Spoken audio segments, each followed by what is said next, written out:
waxaana wanaagsan dhammaan akhyaartana daawanaysa meel kastoo joogtaanba ku soo dhowaada mar kale iyo barnaamijkeennii falaqaynta qodobadan ku soo qaadanayno waxaa ka mid a xogo faahfaahsan oo aan idinka hayo kulanka dhex maray wafdiga Maraykanka ka socda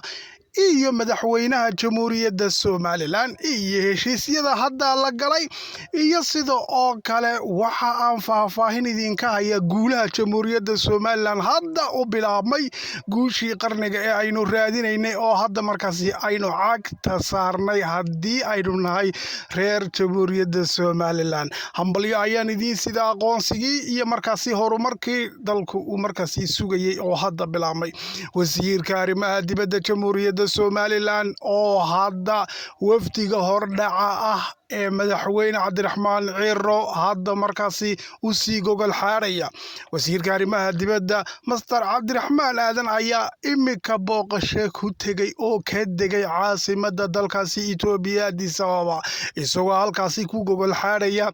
heshiiska ballaaran ee ay jamhuuriyadda Somaliland iyo Itoobiya ay kala saxeexanayaan madaxda labada dal ee ra'iisul wasaare Abiy Ahmed ka Itoobiya iyo madaxweynaha jamhuuriyadda Somaliland mudane Cabdiraxmaan Maxamed Cabdilaahi Ciro heshiiskii qarniga MOU-gii 24 guushii aynu iba furnay oo hadda aynu markaasi dhamaystirayno haddii aynu nahay dowladda Somaliland ila dowladda Somaliland ama Muuse ha hogaamiyo ama Cabdiraxmaan Ciro ha hogaamiyo waliba dowladda Somaliland heshiisyadii qabyada ay xukuumadii hore ay ka tagtay oo ay xukuumadan hadda ay dhamaystirayso iyo qacda ka yeedhay cadowgii jamhuuriyadda Somaliland oo markaasi hadda soo xabaan guranaya ninkii ila gele iyo markaasi masaaridii iyo Eritreankii iyo dowladda fadhiidka Soomaaliya oo hadda isku habar wacday laakiinse wuxuu waaciyii waa ka bariyay Somaliland waxa ay dhabarka ku haysaa oo markaasi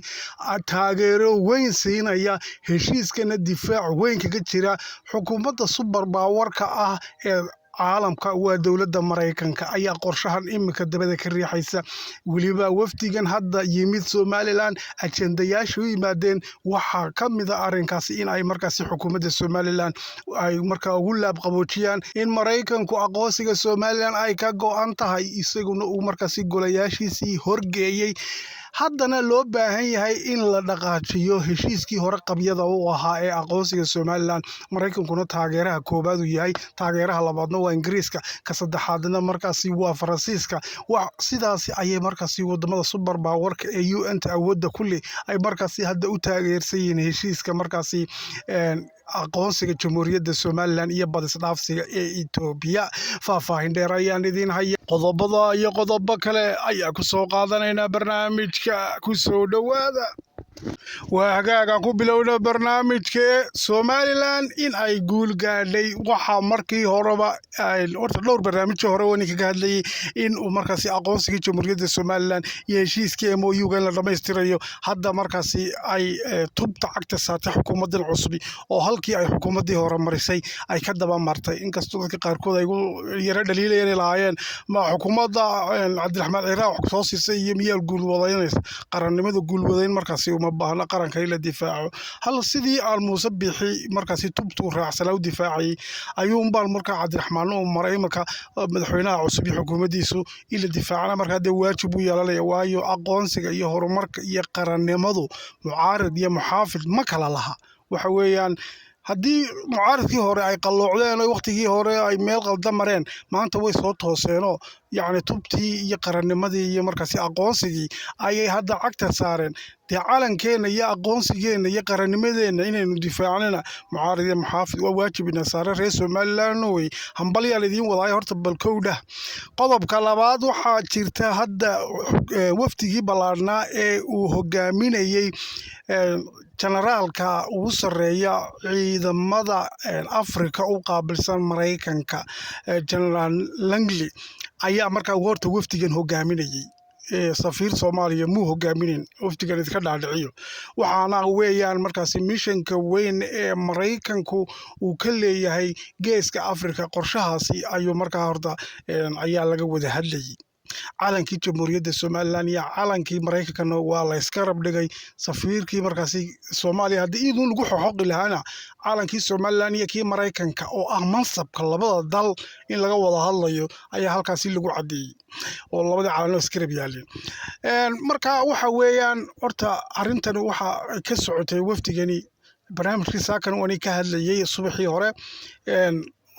madaxweyne Trump ayaa markaasi qorshahan soo dhiraandhiriyay oo markaasi soo diray wafdigan waxaana weeyaan iskaashiga Mareykanka iyo markaasi Jamhuuriyadda Somaliland ay horta wafdigan ku shaqo lahaa sidoo kale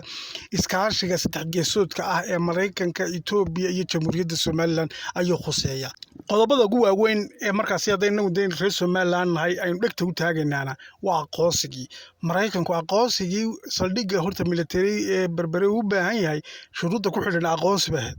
aqoonsiga isagu wuu bilaabay golayaashii baanu horgeeyey oo waa kii Scott Berry bilaabay marka dee sharci baa yaallo oo moogtay process jaranjaraa la maraa oo moogtay Congress-ka ansixinaya sanadka ku xigaya sidaasay madaxweyne Trump ugu tagaysaa qaliga ku duugaya laakiin xaaladan iminka bariga dhexe ka soo cusboonaatay ayaa saldhiggii berbere markaas Mareykanka u baahday hawsha aqoonsiga waan bilaabay buu yiri laakiinse dee itusay taabsiibay reer Somaliland u baahan yihiin si marka adaba aqoonsigii loo bilaabo waxa weeyaan halkeeba inuu ka bilowdaa marka dib u eegis lagu sameeyay heshiiskii qabyada MOU-ga ee Itoobiya ku aqoonsanaysa Jamhuuriyadda Somaliland marka marin badeedkana lagaga kareenayay saldhigga military Somaliland ka kareenaysa Itoobiya kaasi ayaa halka marka la istusay in Mareykanku arka halka inay ka dhowdahay oo marka ay hadafka reer Somaliland ay doonayaan halka lagu qancin karo sidaa darteed Mareykanku wuxuu hadda taageersan yahay heshiiska MOU-ga in la ansixiyo oo la saxeexo oo Itoobiya ay noqoto waddanka koobaad aqoonsiga ku dhawaaqa Mareykankuna uu ku xigo xulafadiisuna ay ku xigto markaasi sidaas horta idinku bushaareynaya wasiirkii arrimaha dibadda Jamhuuriyadda Somaliland imka uu aanbabaxay wuu tagay Addis Ababa ka degay hambali ayaan idin leeyahay horta reer Somaliland arrinkii aqoonsiga Jamhuuriyadda Somaliland halkaasi ay horta guushii maanta inoo bilaabantay cadow badan ba kale aynu yeelanaa waa inaynu معارض يا محافظ بينو مدونا والدفاع قرنمada loo diyaar galooba nimanka marka de kan dhigay walaaliheena arkayna de Soomaalida cadownimada ay inoo qabaan inoo sheegay aqoonsigaasi inay dhimasho ka xigaan wali moogtay xitaa waqtigii madaxweyne Muuse Bixi la dagaalamay aqoonsiga inuu raadinay MOU-ga raggii wali bay tageen way soo xabaan guranayaan موسى ما نعبينا تبت الراعي استراتيجية أقوانسي والراعي بكل علوبيني ما دام عبد الرحمن المدحوين عبد الرحمن تبت الراعي أقوانسي Somaliland كل عدد بدنو إيمانيا لكن حبينا كما قال يعني هدي أين المانتا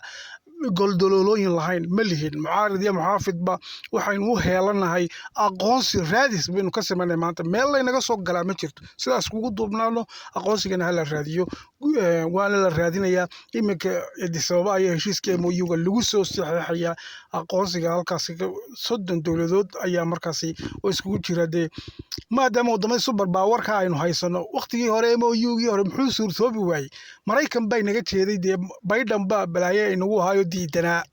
ilaahay bay naga kaxeeyay Trump inoo keenay Trumpna isagii baaba leh imka aqoonsiga bilaabo oo watan de ololuhu Mareykanka dhexdiisa ka socdo Itoobiya waxay ka cabsatay markaas imka ma jirto waayo wadankii super power-ka ayaa leh saxeexa oo inoo heelan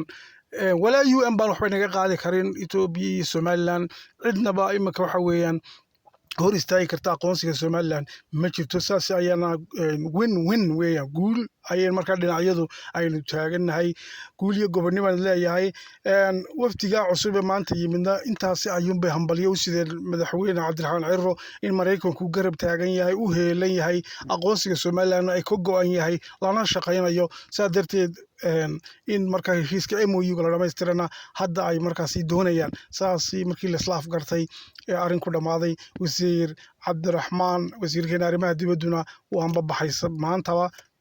markaas saasuu ku tagay dalkaasi Itoobiya maanta uu ka degay Addis Ababa waanu gogol xaaraya wafdiga madaxweyne Cabdiraxmaan Cirro waxaynu sugnaaba guusha markaasi Jamhuuriyadda Somaliland ay gaarayso iyo dhacdada weyn ee soo socota guul iyo gobonimo leeyahay nabadgelyo